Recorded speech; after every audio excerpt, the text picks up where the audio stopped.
Crime alert, जुर्म के खिलाफ आवाज।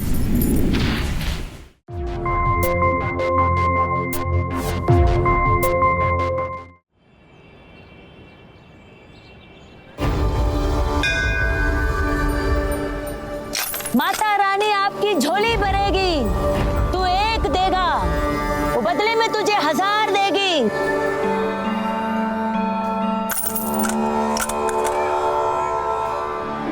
अब कल तो तू नहीं आएगी, 1 तारीख है। महीने के हर 1 तारीख को तेरी छुट्टी होती है। चलो अच्छा है, एक दिन मेरी कमाई ज्यादा हो जाएगी। माता रानी की तुझ पे बड़ी कृपा है। बाबा देना बेटा। है तो तू भी मेरी तरह भिखारन उषा, पर तेरा दिल अमीरों से भी बड़ा है।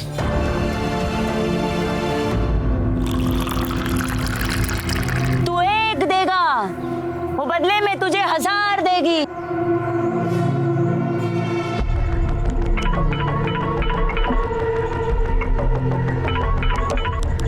हेलो, नहीं वो किधर नहीं गई है, वो मंदिर के बाहर ही है। आप परेशान मत हो, आज काम हो जाएगा।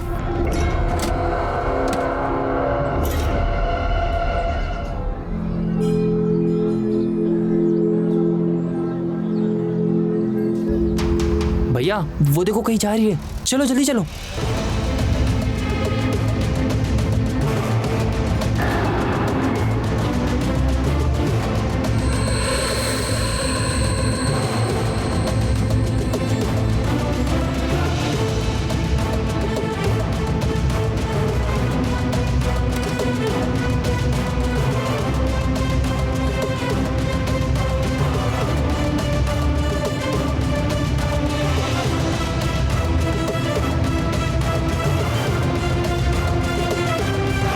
चिंटू, इसके पास इतना महंगा फोन। हेलो,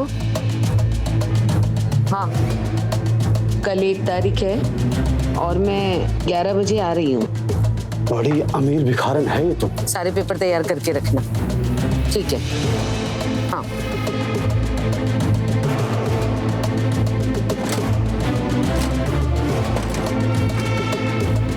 भैया कोई है नहीं आसपास में, यही सही मौका है, हमला कर देते। सही बोल रहे हैं। हाँ। चल चलो। करते हैं हमला। आजा।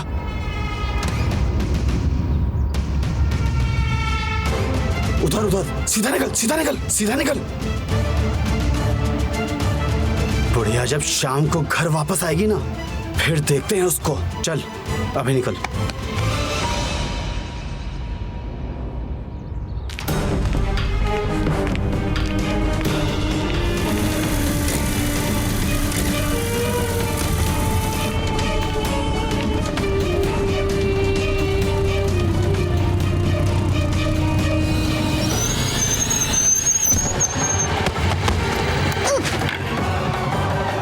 बुढ़िया अपना घर अपने बेटे के नाम कर दे।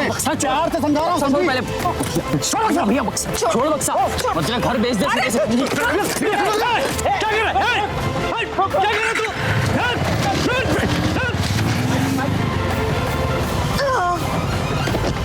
माजी, माजी।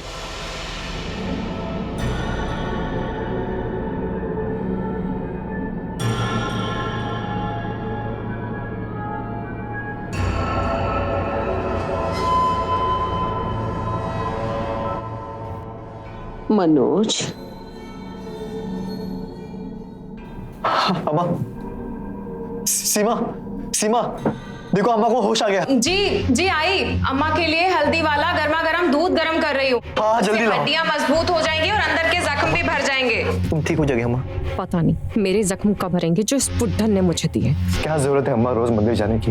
बोलो अम्मा। जिन कमीने ने आपसे पैसे लूटने की कोशिश की, आपकी जान भी तो ले सकते थे अम्मा। अगर आपको कुछ हो जाएगा तो हमारा क्या होगा अम्मा? नहीं बेटा, मुझे कुछ नहीं होगा। माता रानी है ना मेरी रक्षा करने के लिए। हाँ? और तुझे इसके भरोसे छोड़कर मैं कहीं नहीं जाने वाली। अरे मेरे बच्चे, तू बहुत भोला है, बहुत भोला। ये लोमड़ी जैसी बीवी मिली है तुझे। ये लीजिए हल्दी वाला गर्मा गर्म दूध, इससे ये जल्दी ठीक हो जाएंगी। लो तुम ही पिला दो। अम्मा ये लो पी लो। अरे नहीं, मुझे कुछ नहीं पीना। अम्मा तुम ठीक हो जाओगी जल्दी अम्मा। पी लो माँ, सेहत अच्छा होगा।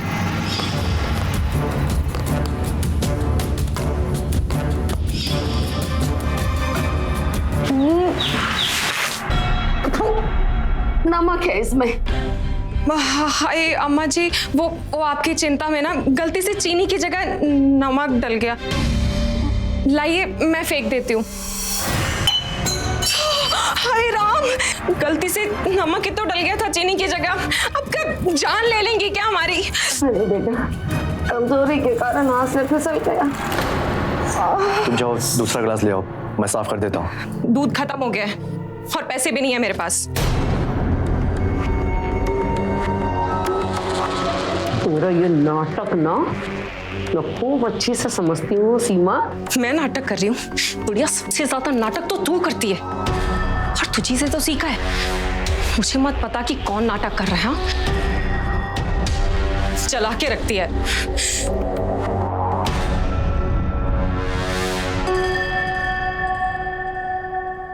भैया वो थोड़ा दिक्कत हुआ है, काम करने जा ही रहा था कि कुछ लोग आ गए, सब गुड़ गोबर हो गया। तुम लोग गए नहीं अभी तक? दीदी दीपक काम के पैसे लेने हैं। क्या काम मैंने बोला था? दीदी वो बुढ़न का ना पैसे वाला बक्सा छीनना था। और धमकी देनी थी, क्या धमकी देनी? या तो अपना घर बेच दे या उसे अपने बेटे के नाम कर दे। हो गए दोनों काम? दीदी वो करने ही जा रहा था कि पता नहीं कहाँ से लोग उधर आ गए। एक काम तुम लोगों से ढंग से नहीं होता है। और पैसे पैसे तुम लोग मुंह उठाकर लेने चले आते हो, लालची कहीं के। निकलो यहाँ से अब निकल ना। एक तो बुढ़न ने वैसे ही दिमाग खराब कर रखा है, ऊपर से ये दोनों किसी काम के नहीं है, निकम्मे कहेंगे। ला सिगरेट दे ना।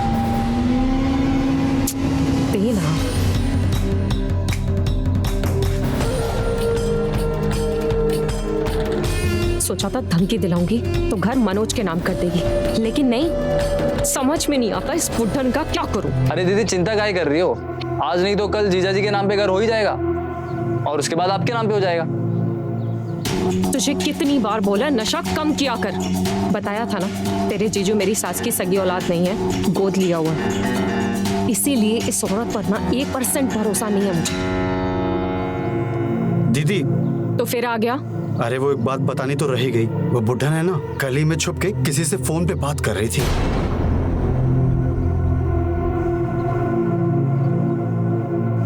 फोन पे? हाँ दीदी, बड़ा महंगा फोन था। अभी इतनी बड़ी बात बताइए तो कुछ खर्चा पानी तो दे दो। अबे यार, ये ले, बाद में देख लेंगे, चल। अभी जाना जल्दी। एक बात समझ में नहीं आ रही, इतना महंगा फोन इस बुढ़न के पास आया कहां से साला? शक तो मुझे पहले से ही था। बेटा वॉचमैन, माँ बेकारन, फिर भी घर इतना अच्छा खासा। मैं बता रही हूँ तुझे, इस बुढ़न का ना कोई तो तगड़ा राज है। मनोज बेटा, मुझे मेरे कमरे में ले चल।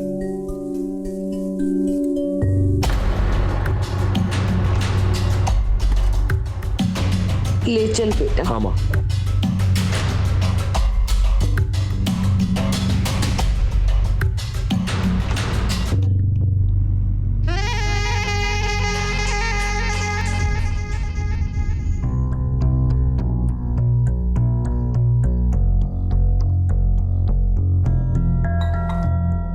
देखो, तुम्हें तो अच्छे से पता है ना कि ये तुम्हारी सगी माँ नहीं है, तुम्हें गोद लिया हुआ है। अब ले देकर हमारे पास ये घर ही तो बचा है हमारे भविष्य के लिए। अगर ये हमारे नाम नहीं होगा तो हम कहीं के नहीं रहेंगे। सुन रहे हो ना, तुमसे ही बात कर रही हूं मैं। कितना खाओगे? क्या करोगे इतना खाकर? हाँ, अरे अपने हक के लिए तुमसे एक शब्द नहीं निकलता तुम्हारी जुबान से। और खाना तो एकदम नवाबों की तरह खाते हो। अरे मेरी तो किस्मत फूटी थी तो तुम जैसे इंसान के साथ मेरी शादी हो गई।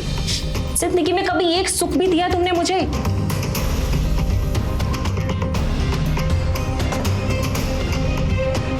वहां और भी बर्तन पड़े हैं, अपनी प्लेट के साथ उन्हें भी साफ कर देना।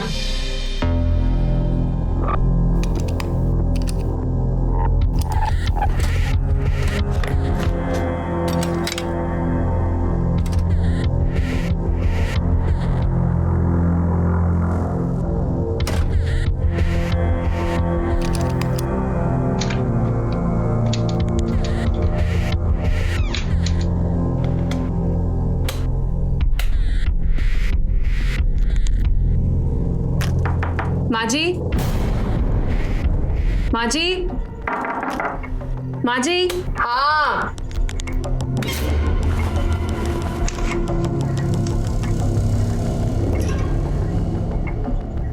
क्या है? माँ जी, खाना लगा दूं आपके लिए या फिर खिचड़ी बना दूं? आपके लिए खाने में भी हल्का हो जाएगा। रहने दे, कहीं खाने में जीरे की जगह चूहे मारने की दवाई न डाल दे गलती से। चूहे मारने की दवाई से आपका कुछ नहीं होता। क्या बोल रही है? कुछ नहीं माँ जी, मैं ये बोल रही थी कि किचन में अगर चूहे मारने की दवाई होती तो बहुत पहले ही इस्तेमाल हो चुकी होती। तेरे अरमान इतनी जल्दी पूरे नहीं होने दूंगी मैं। चल जा। खिचड़ी बनाएगी मेरे लिए।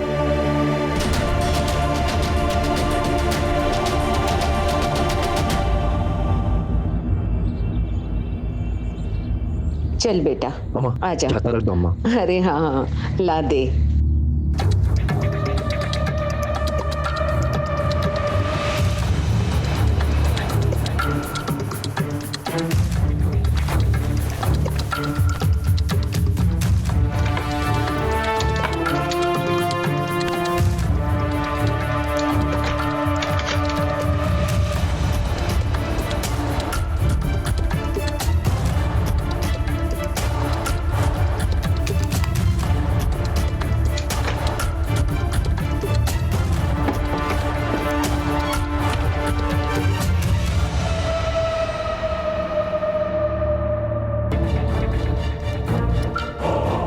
हेलो, हाँ अशोक, सेक्टर 21 के मोड़ पर जल्दी मिलो अभी। चिंटू और दीपक बिल्कुल सही कह रहे थे, सच में बुड्ढन के पास फोन है। ये बुड्ढन क्या खेल खेल रही है इसका पता तो अब मैं खुद लगाऊंगी।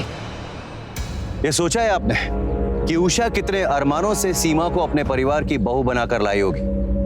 उसे पूरी उम्मीद थी कि सीमा के आने के बाद उसका परिवार खुशियों से भर जाएगा, फलेगा फूलेगा।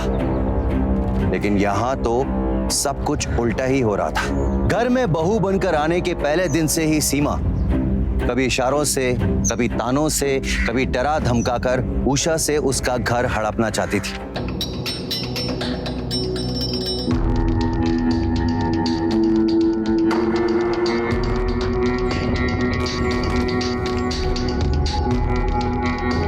ये बुड्ढन यहाँ कहाँ जा रही है? मंदिर का रास्ता तो ये है।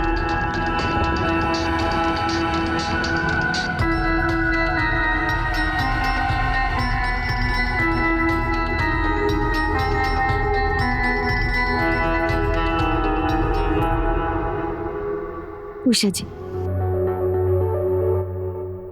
उसके बाद आप टोकन दे देना, हम आगे का काम कर लेंगे, ठीक है?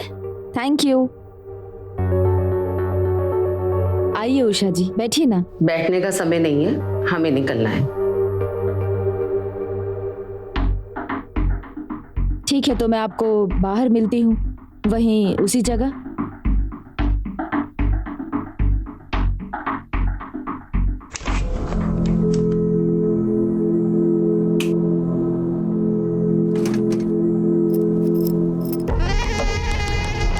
ये मकान बेचने वाले की यहाँ क्या कर रही है बुड्ढन? कहीं घर बेचने तो नहीं आई है? शुभ शुभ बोल, कुछ भी बोलता है। इंतजार करते हैं और देखते हैं क्या करती है बुढ़िया।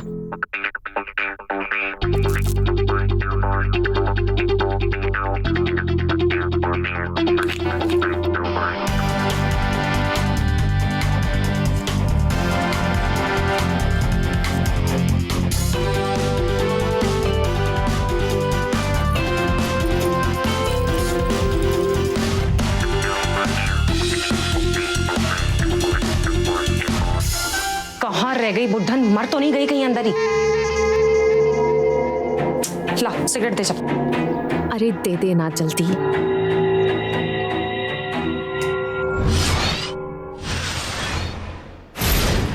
इतनी देर हो गई है, बुड्ढन अभी तक बाहर क्यों नहीं आई?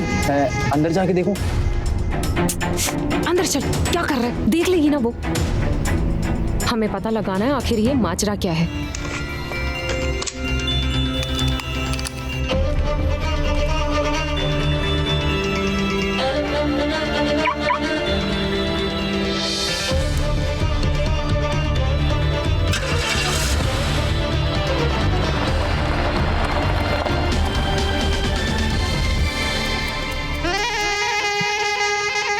पता नहीं कहाँ मर गई ये बुढ़न।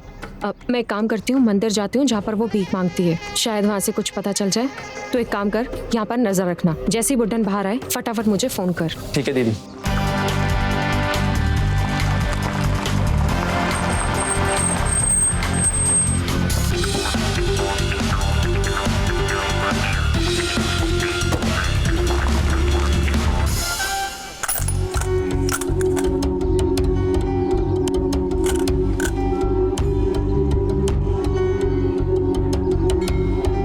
सुनिए ना, यहाँ पर एक बुजुर्ग आंटी भीख मांगती थी, कहाँ है वो मैं उनके लिए कुछ कपड़े और खाने का सामान लाई थी। वो आज नहीं आई। क्यों, कुछ हो गया क्या उन्हें? नहीं नहीं, उन्हें कुछ नहीं हुआ। वो हर महीने के पहले तारीख को नहीं आती। क्यों, कहीं और भीख मांगने जाती हैं क्या? वो कुछ बताती नहीं है, पर मुझे क्या फर्क पड़ता है, उसके हिस्से की एक दिन की कमाई मुझे मिल जाती है। तो एक काम करिए, ये भी आप रख लीजिए, और सुनिए, उन्हें बताइएगा मत कि ये मैंने आपको दिया है, वरना उन्हें बुरा लग जाएगा। हाँ,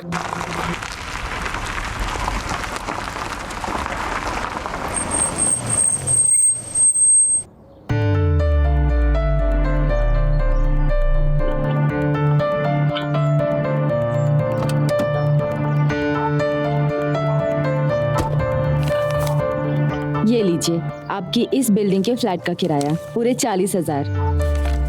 ठीक है। वैसे उषा जी, मैं आपको बहुत समय से जानती हूँ, लेकिन कभी पूछा नहीं। आपके पास 2 घर हैं, फिर भी आप उस छोटे से घर में क्यों रहती हैं? और मनोज को भी बेचारे को कहीं गार्ड की नौकरी करनी पड़ रही है, तो आप इन्हीं 2 में से किसी एक में शिफ्ट क्यों नहीं हो जाती? फिलहाल हमें जरूरत नहीं है अनीता जी, हम ऐसे ही ठीक है। इंसान को क्या चाहिए, 2 वक्त की रोटी और एक छत।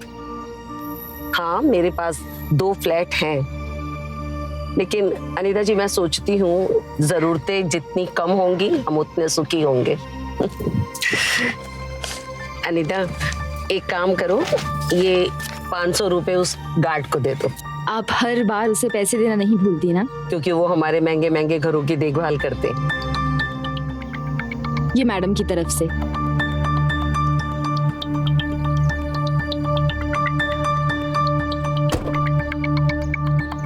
उषा जी, आपके जैसे नेक दिल और नेक सोच वाले इंसान दुनिया में और भी होने चाहिए। चलिए मैं आपको वो वाला बंगलो दिखा देती हूँ, अगर आपको पसंद आया तो आगे की डील की बात कर लेंगे। ठीक है, चलते हैं। हाँ दीदी। हाँ, कुछ पता चला? अरे नहीं, अभी तक बाहर नहीं आई है। बाहर नहीं आई तो कहाँ गई? पता नहीं, मैं कब से वहीं खड़ा था। दीदी मैं आपको 1 मिनट में फिर से फोन करता हूँ। हेलो,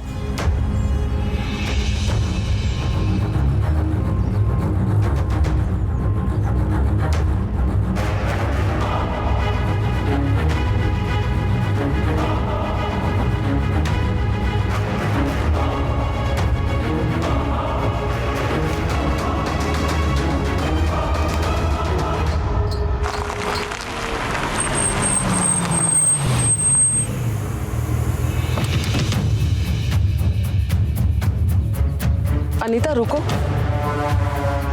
क्या हुआ उषा जी? अनीता, ये जो वॉचमैन है ना, ये तो मेरा बेटा मनोज है।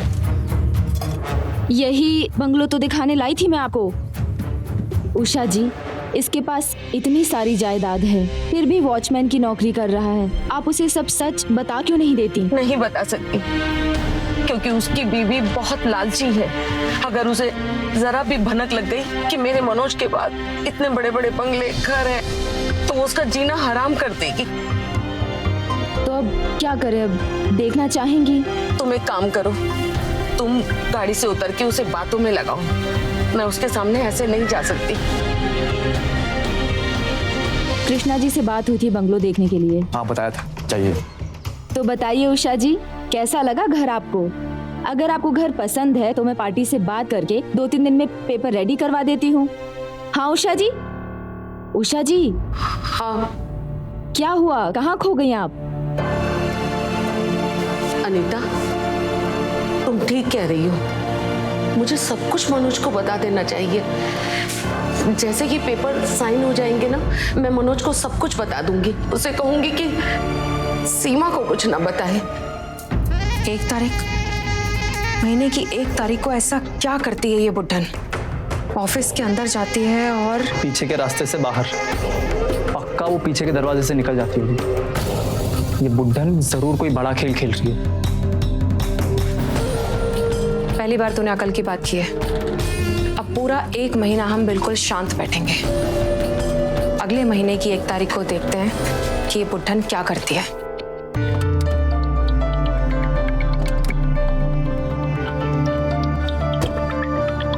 चलो। तो उषा जी, अगले महीने की 1 तारीख को कागजात पर साइन कर लें? हाँ अनीता, ठीक रहेगा। अनीता, ये 50,000 का चेक है, वृद्धा आश्रम में दे देना। जानती हो अनीता, आज मेरे पास जो कुछ भी है इन सब की दुआओं से है। जरूर दे दूंगी। कुछ और चाहिए हो तो बताना। पेट भर के खाना खाओ, बहुत प्यार से बनाया मैंने तुम्हारे लिए। अरे माँ जी, अच्छा हुआ आप आ गई। जल्दी से हाथ मुंह धो लीजिए और मैं आपके लिए गर्मा गर्म खाना लगा देती हूँ। आइए ना। मैं अभी थोड़ी देर में खाऊंगी।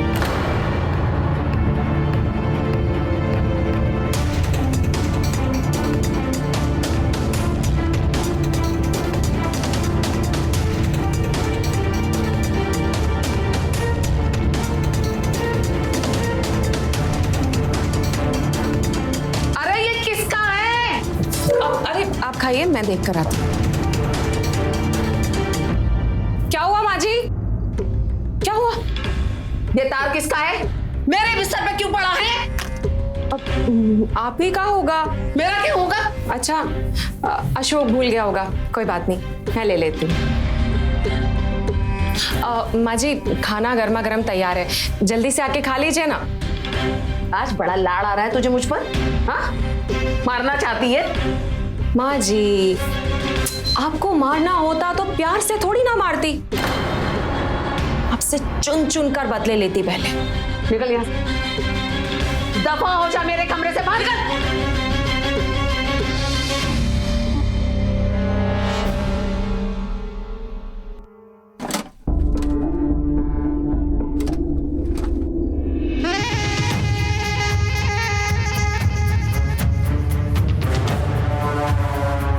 हाँ, कागजात तैयार है ना? कितने बजे? 11 बजे? रजिस्ट्रेशन ऑफिस ना? हाँ हाँ हाँ, ठीक है। अरे नहीं, घर के लोग जासूस बन गए हैं, इसलिए फोन छुपाना पड़ता है। कल मिलती हूँ मैं तुमसे, ठीक है? कागजात? कैसे कागजात? Registration office? कल तो पूरा दिन साए की तरह पीछा करूंगी सासू माँ का।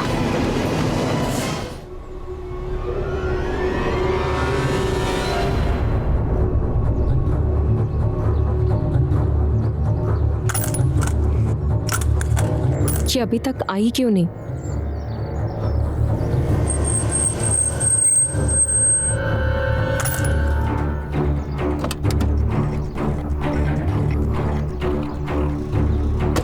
अबे ये तो हमारी बुड्ढन है। उषा जी, आप इन्हीं का बंगलो खरीद रही हैं? नमस्ते। अरे ये तो बंगला खरीद रही है। चलिए, ये तो बड़ी अमीर असामी निकली।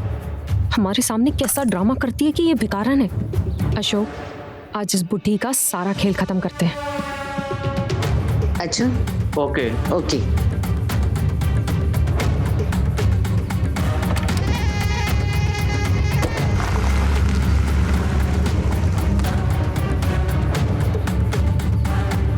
चलो भैया, उस गाड़ी का पीछा करो।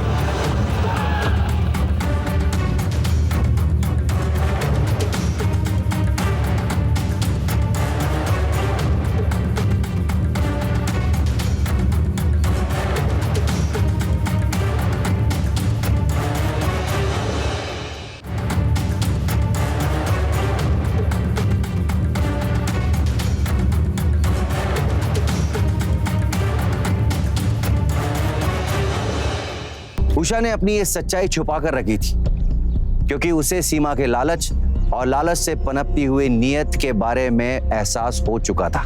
वहीं दूसरी तरफ सीमा को भी उषा के बारे में पता चल चुका था, जो कि उषा के लिए खतरनाक साबित हो सकता था। उषा समझदार थी, सतर्क थी, लेकिन सीमा का लालच अब उसकी आंखों में खून बनकर उतर चुका था। वो कुछ बड़ा ही खौफनाक करने वाली थी।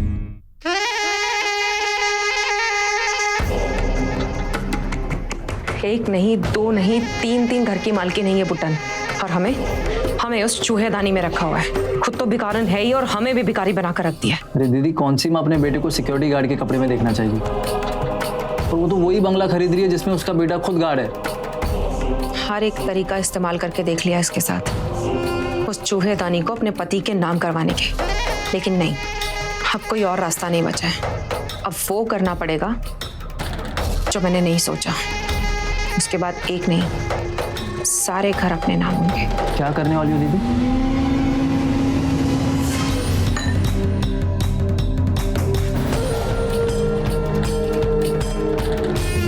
मार दोगी? अब कोई और रास्ता नहीं बचा है। तो मेरी मदद करेगा ना? नहीं दीदी, धमकी वमकी तो ठीक था, मैं ये खून वून में शामिल नहीं होना चाहता। क्या डर रहा है तू बच्चों की तरह? देख, अगर तू मेरी मदद करेगा ना तो सारे घरों में से एक घर तेरे नाम।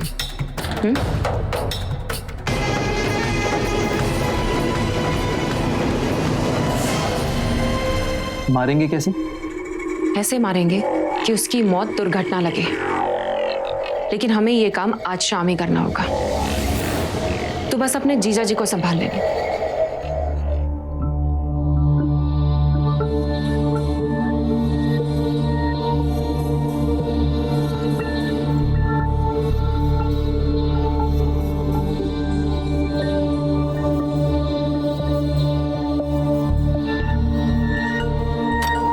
मनोज,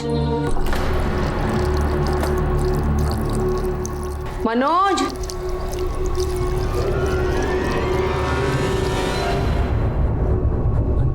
कहाँ है बेटा? आज तो जल्दी आने वाला था ना?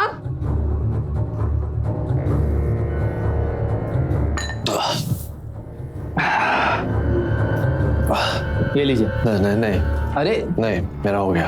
अरे कोई घर में है कि नहीं है? कहाँ है सब? सीमा, सीमा,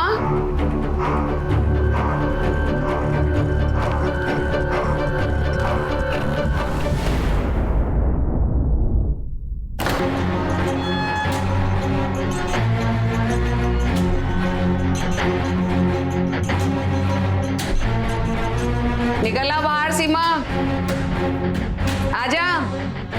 ये सब तेरी नौटंकी है ना? ये तेल तूने गिराया है ना, मुझे गिराकर जख्मी करने के लिए?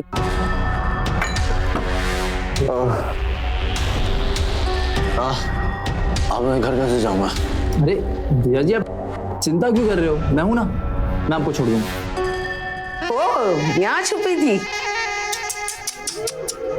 जख्मी नहीं बुढ़िया, जान से मारने का मन कर रहा है मेरा। इतनी आसानी से मरने वाली नहीं हूं मैं। मुझे लगा था कि ये एक घर ही है कि जिस पर तो सांप की तरह फन मारकर बैठी हुई है, लेकिन तू तो बड़ी अमीर निकली। एक नहीं, दो नहीं, तीन घर, गाड़ी। मुझे तुझसे बात नहीं करनी है। लेकिन गुड्डन रुक, मुझे तुझसे कोई बात नहीं करनी है। मुझे तुझसे रुक। गुड्डन दरवाजा खोल, गुड्डन दरवाजा खोल, गुड्डन दरवाजा खोल, खोल ना दरवाजा, गुड्डन दरवाजा खोल, अरे दरवाजा खोल, गुड्डन दरवाजा खोल। अनीता, फोन उठाओ।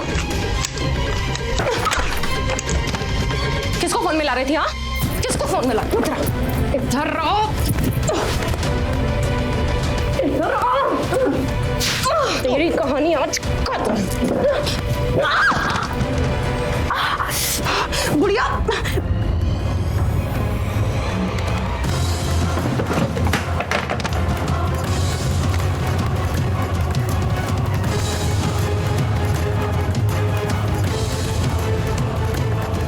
फोन उठा क्यों नहीं रही है?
ये तो गई।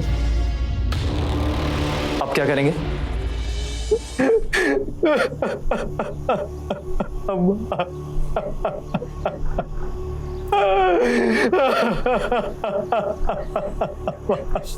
हमें माफ कर दो अम्मा, आपको छोड़ के मैं नहीं जाना चाहिए था अम्मा,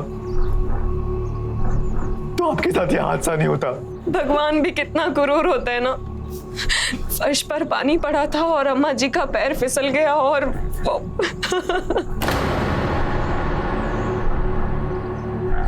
मनोज, उषा जी के शरीर का हमें पोस्टमार्टम करना चाहिए। उनकी मौत की असली वजह हमें पता चल जाएगी।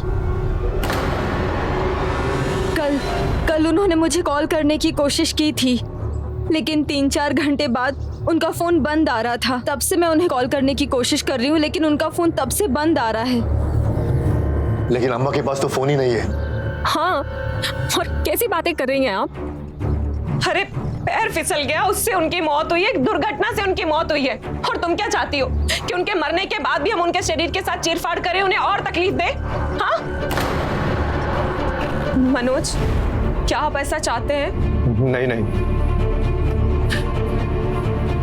मैं माँ को और तकलीफ नहीं दे सकता। तो चलिए अम्मा के अंतिम संस्कार की तैयारियां करते हैं।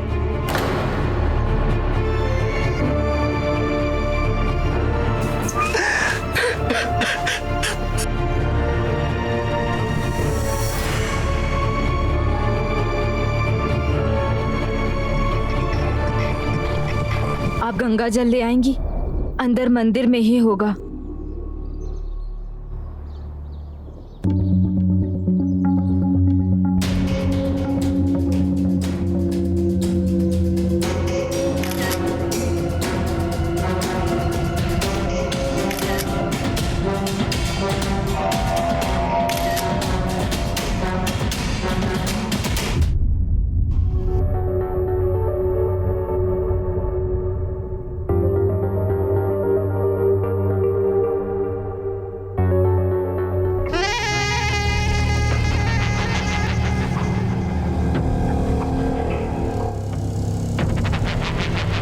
अम्मा की कमी हमेशा महसूस होगी हमें।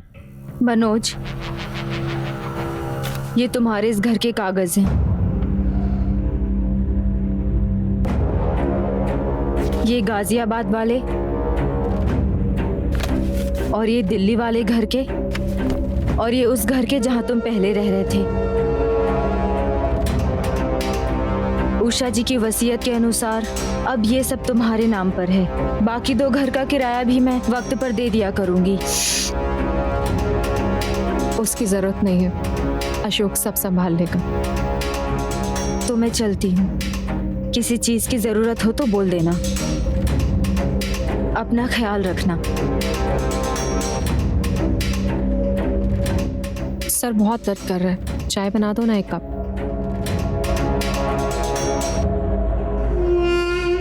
वाह दीदी, आधा काम तो हो गया। अच्छा सुन, एक काम कर, अपनी पहचान का एक सिक्योरिटी गार्ड रख और उसे ये बोलना कि ये औरत हमारे घर के आसपास भी दिखे ना, पहली फुर्सत में भगा दे इसे। वो बात करनी थी। बोलना। तुमने कहा था ना एक फ्लैट मेरे नाम कर दोगी। धीरे बोल, तेरे जीजू किचन में है और अगर सुन लिया ना तो उसे शक हो जाएगा। अब हम बात करते हैं ना, आजा।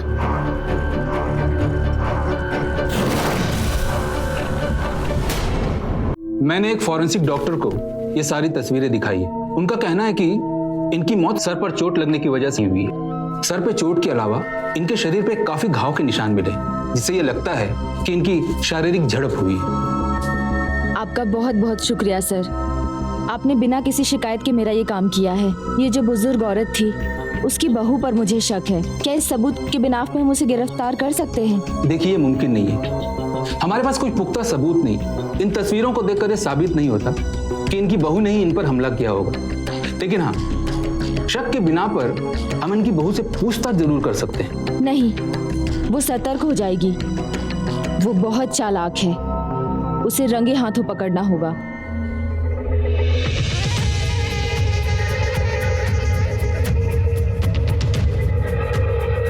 वैसे अशोक, मैं क्या बोल रही थी, दोनों घर का किराए का पैसा जितना भी आएगा ना, वो सब तू मेरे हाथ में ला कर देगा, अपने जीजू के हाथ में नहीं। वो तो मैं आप ही के हाथ में दूंगा ना, मालकिन तो आप ही हो।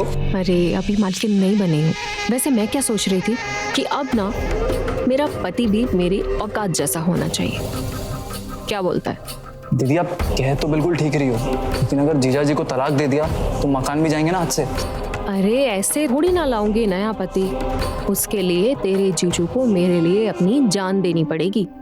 कहते हैं पाप का घड़ा एक ना एक दिन फूट ही जाता है, लेकिन सीमा के साथ ऐसा कुछ भी होता हुआ दिखाई नहीं दे रहा था। ऐसा लग ही नहीं रहा था कि सब कुछ मिल जाने के बाद सीमा एक अच्छी पत्नी की तरह अपने पति मनोज के साथ जिंदगी व्यतीत करेगी। अब अपने नए घर में, नई जिंदगी में उसे अपना पति मनोज भी खटकने लगा था।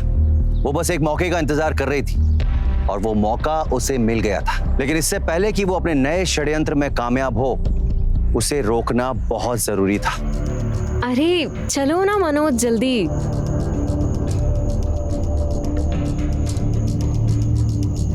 अब मनोज सुनिए ना, अपना फोन दीजिए। क्यों? दो ना। अरे बंद क्यों कर रही हो? इसलिए क्योंकि मैं नहीं चाहती कि हम 2-3 दिन की छुट्टी पर जा रहे हैं और हमें बेफजूल में कोई भी तंग करे। हाँ लेकिन हम जा कर रहे हैं। अरे कुछ सरप्राइज प्लान किया है, अब हमारा सरप्राइज खराब मत कीजिए। चलो चलते हैं। अब मैं अपना पर्स तो ऊपर ही भूल गई। आप गाड़ी में बैठिए, मैं 2 मिनट में आई। ठीक है। अरे मनोज जी, हाँ इतना सारा सामान कहीं जा रहे हैं? अरे वो सीमा ने कहीं जाने का कार्यक्रम बनाया है, तो रोड के रास्ते हम जा रहे हैं, लौटेंगे जल्दी। ठीक है? अरे आप अभी तक यहीं खड़े हैं, जल्दी बैठिए ना अंदर गाड़ी में। और गार्ड भैया, हाँ बंगले का अच्छे से ध्यान रखिएगा और कोई भी तकलीफ हो तो फोन करिएगा। बिल्कुल मैडम।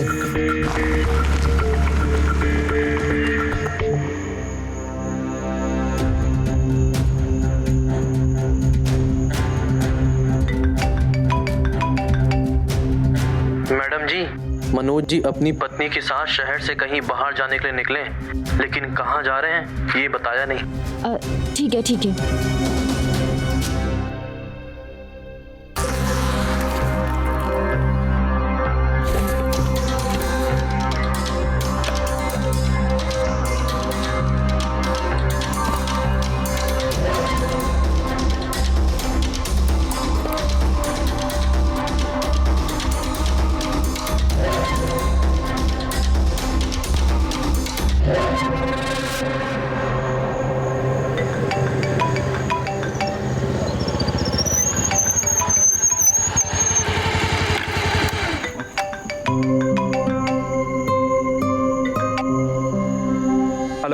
हेलो अशोक, मैं अनीता बोल रही हूँ साहिरा एजेंसी से। जी बोलिए।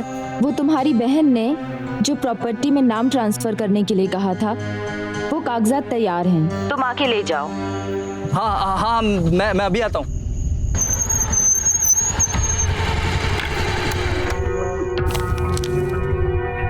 Thank you. अरे चेक तो कर लो।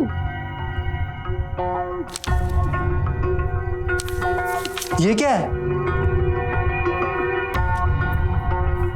इसमें तो दीदी का नाम लिखा है। उसने जैसा बोला मैंने वैसे ही किया। दीदी ने मुझे धोखा दिया। तो क्या ये तुम्हारे नाम पर करना था? और नहीं तो क्या। मुझे तो बोला गया कि उसके नाम पर करना है, और बोला कि बाहर जा रही हूँ, आके बाकी के प्रॉपर्टी के पेपर्स भी उसी के नाम पर करना है। तुम चाहते हो तो मैं तुम्हारी मदद कर सकती हूँ। कैसे? हेलो, क्या चल रहा है दीदी? जीजाजी है अभी या अम्मा के पास पहुंचा दिया? नहीं अभी नहीं, कल पहुंचाऊंगी। आप कहे तो मैं भी आ जाता हूँ वहां पे, आपको मदद भी मिल जाएगी। अकेले कैसे ठिकाने लगाएंगे आप उनको? शक पड़ गया तो आप पर भारी पड़ सकता है। हाँ एक काम कर, कल सुबह सोना गांव पहुंच और मुझे पहुंचकर फोन कर, फिर बताती हूँ कहाँ आना है। ठीक है।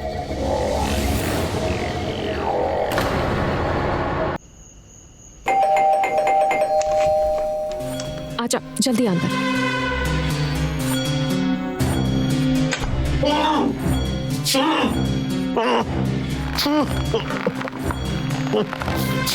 देखना बांध कर तो रखा है, पर मुझे समझ में नहीं आ रहा कि कैसे मारूं इसे। पंखे से लटका कर मारूंगी तो लगेगा आत्महत्या की है, या फिर इसको गला घोट के मारूं, या एक काम करती हूँ, इसको मार के बैग में डाल के किसी जंगल में फेंक देते हैं और एसिड से जला देंगे। तीनों में से क्या सही रहेगा? क्या जरूरत है ये सब करने की? अम्मा को भी मारने की क्या जरूरत है? एक न एक दिन तो ये सारे मकान तुम्हारे और जीजा जी के नाम पे होने ही थे।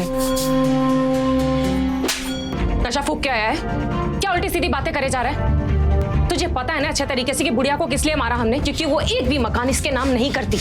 और तुझे पता है ना ये उसकी सगी औलाद नहीं है, वो अपने जीते जी सारे के सारे मकान दान में दे देती और हमें भी अपनी तरह भिखारी बनाकर मंदिर के बाहर कटोरा लेकर भीख मांगने के लिए छोड़ जाती। देख, तू मेरा छोटा भाई है और हमेशा तूने मेरे हर काम में साथ दिया है और मैंने भी तेरा हमेशा ख्याल रखा है। अब देख, फालतू की बातें मत कर, हम ना ये काम जल्दी से खत्म करते हैं और उसके बाद पूरी जिंदगी ऐश करेंगे। साथ या अकेले? आपने तो कहा था मुझे एक फ्लैट दोगी, लेकिन आपने सारे मकान अपने नाम कर दिए। जो मुझे देने वाली थी वो भी अपने नाम कर दिया। क्या बकवास करे जा रहा है? ये देखो। अरे ये तो नकली पेपर्स है। वो घर तो अभी भी किसी के नाम नहीं हुआ है और वो घर मैंने सिर्फ तेरे लिए रखा है और तेरे ही नाम करूंगी, लेकिन उससे पहले हमें इसका काम तमाम करना है, समझा?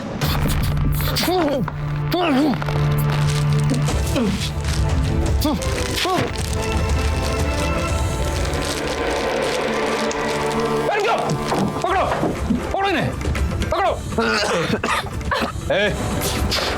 अशोक, तू पुलिस को लेके आया? अरे तू भाई नहीं है, सांप है सांप। ये पुलिस को नहीं, पुलिस इसे यहाँ लेकर आई है। तुम?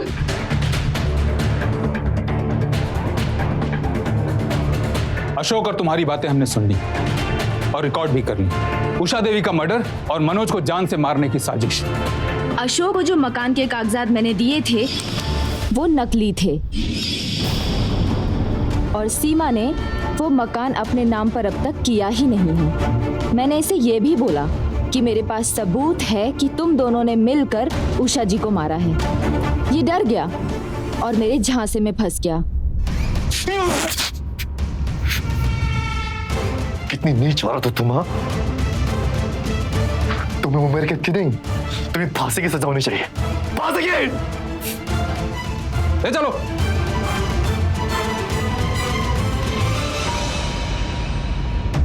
मनोज, माता रानी की कृपा है कि तुम ठीक हो। उषा जी की आत्मा को अब शांति मिलेगी। शुक्रिया, आप आ गए, वरना आज मैं भी जिंदा नहीं होता।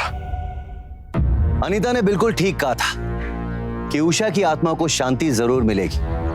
सीमा पकड़ी गई और न्यायपालिका उसे कड़ी सजा जरूर देगी। ये सब संभव इसलिए हुआ क्योंकि अनीता अलर्ट थी। अनीता ने एक सच्चा दोस्त होने के साथ साथ एक सच्चे नागरिक का फर्ज भी निभाया है। ये जरूरी नहीं है कि जुर्म आपके अपनों के साथ हो रहा है या अपनों के बीच हो रहा है तो ही हम उस जुर्म के खिलाफ कदम उठाएं। इन घटनाओं को आप तक पहुंचाने का हमारा मकसद यही है कि आप अलर्ट रहें और आप और हम मिलकर समाज से जुर्म का हमेशा के लिए सफाया कर दें। इसी सुझाव के साथ मैं अमित पचौरी आज की इस कहानी से विदा लेता हूं।